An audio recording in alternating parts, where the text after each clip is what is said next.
இது பார்த்திங்கன்னா தம்பிக்கு ஒரு 1 இயர் ஆயிடுச்சு. அவனுக்கு ஐஸ்கிரீம்னால் ரொம்ப பிடிக்கும். ஸோ நாங்கள்லாம் சாப்பிட்டுட்ருக்கும்போது அவன் பாருங்கள் எப்படி அடம் பிடிச்சி வாங்கி சாப்பிட்டுட்ருக்கான். அவங்க தாத்தா பாட்டியை வந்து ஐஸ்கிரீம் சாப்பிடவே விட மாட்டேங்கிறான் பாருங்கள். அந்த வீடியோ தான் அது.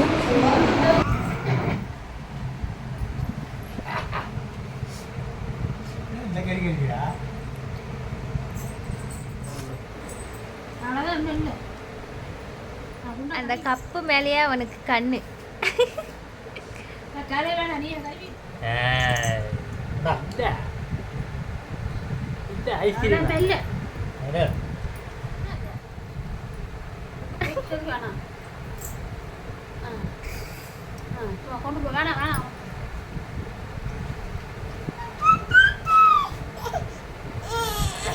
அவ்வளோதான்ப்பா. ஏ அவ்வளோ சொல்லுமா தனியா